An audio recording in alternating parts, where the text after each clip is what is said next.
Salut copain, ça joue bien. Voilà, reconnaissance, ok, j'ai compris, machin, on va pas tout changer maintenant qu'on arrive à la fin. Donc je sais pas, hein, moi c'est mon interprétation. Là-bas, si on reconnaît la Palestine là-bas, alors où va aller Israël? Si on reconnaît la Palestine, alors Israël peut plus, on peut plus reconnaître l'État d'Israël là-bas, sur place, là-bas. Donc Israël sera obligé d'aller, de trouver une nouvelle terre, la Birmanie justement, qui correspond à ma théorie. Tu vas me dire, ouais, elle est farfelue cette théorie et tout. Oui et non, plus j'essaye de trouver des contre-arguments à ma théorie, mais j'en trouve pas beaucoup, quoi. J'en trouve plus justement qui confirment ma théorie, quoi. En 1948, ils ont reconnu l'État d'Israël. Ouais, d'accord. Sur la carte, dans la propagande, on nous dit que l'État d'Israël qu'ils reconnaissent, c'est là-bas. Alors que depuis 1918, ils appellent la reconnaissance de l'État de Palestine et pas Israël là-bas. Donc, et en 1948, la Birmanie a chopé son indépendance de la Britannique. Avant, c'était la Birmanie britannique, et après, c'est devenu la Birmanie. Elle est devenue indépendante de l'Empire britannique. En 1948, justement, quand, après, soi-disant, Israël a eu son indépendance. Sauf que Israël, c'est un État qui est sans frontières et qui n'a pas de constitution. Faut pas oublier ça. Donc ça confirme encore plus. Parce que la terre qui doit être donnée aux Juifs dans la légende, machin et tout, la terre qui doit être donnée aux Juifs, les Juifs, ils doivent pas la récupérer de force. C'est pas un mouvement nationaliste. En plus, la terre donnée aux Juifs, c'est la terre entière. Donc voilà, la terre donnée aux Juifs, ça veut dire récupérer la démocratie. C'est Israël récupérer la démocratie mondiale, mais par contre, le mouvement national juif, lui, a peut-être aussi besoin d'une terre. Le dragon a peut-être besoin de se poser. Et là, c'est peut-être la Birmanie qui rentre en jeu. Je sais pas. Peut-être tu vas me dire cette théorie, elle est farfelue, machin et tout. Mais justement, c'est ça de briser les règles. C'est ça de briser aussi son conditionnement. Si tu te dis non, parce que les livres c'est comme ça, les livres c'est comme ça, les livres c'est comme ça. D'accord, les livres c'est comme ça, mais les livres c'est un mensonge. Alors que tu veux faire que tu te bases sur le mensonge pour découvrir la vérité, puis que tu dis que le mensonge c'est la vérité absolue, le livre de la vérité absolue, le livre de la vérité. Il y a un problème.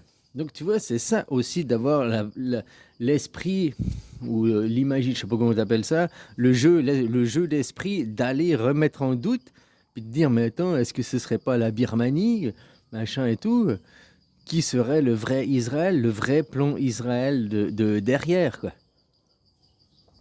Mais maintenant, ils ont besoin des forces de l'argent. Puis les forces de l'argent, le capitalisme, c'est l'armée, c'est la guerre. Parce que l'autre côté, c'est la femme qui dirige. Et la femme, c'est la terre.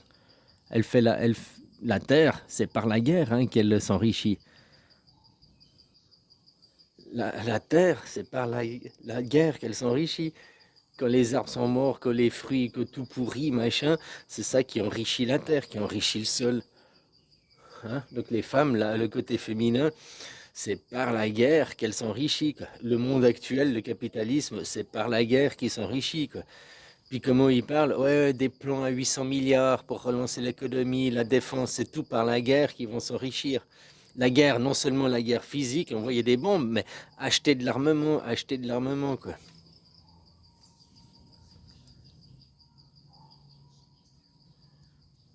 Et si tu vas pas remettre en doute des fois les, les croyances, les machins, puis essayer de voir.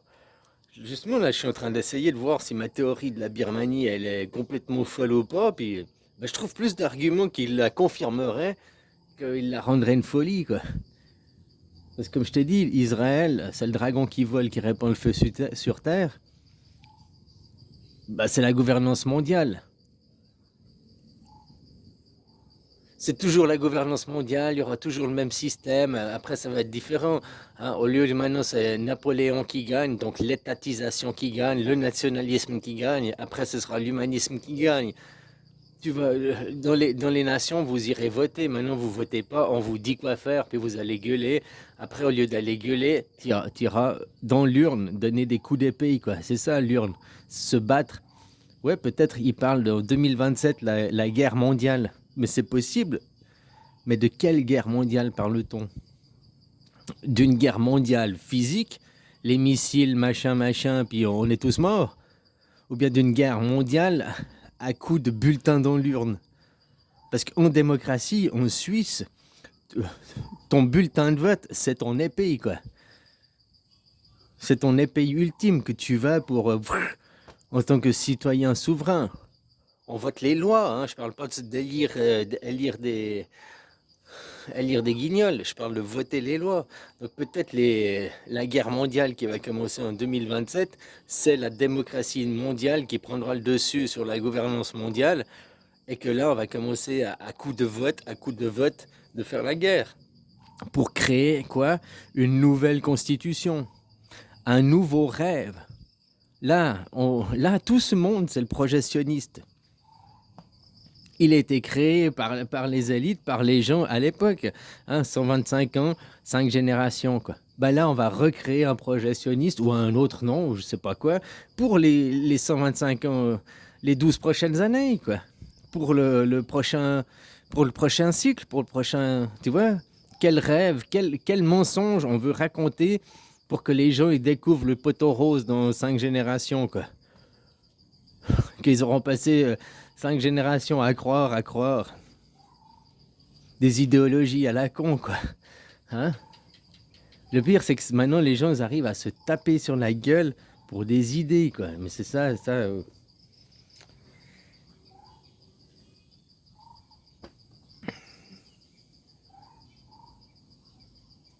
Ça, c'est le fait du livre, quoi. C'est comme ça, c'est écrit dans le livre. Mais c'est un mensonge, ton livre. C'est aussi ça.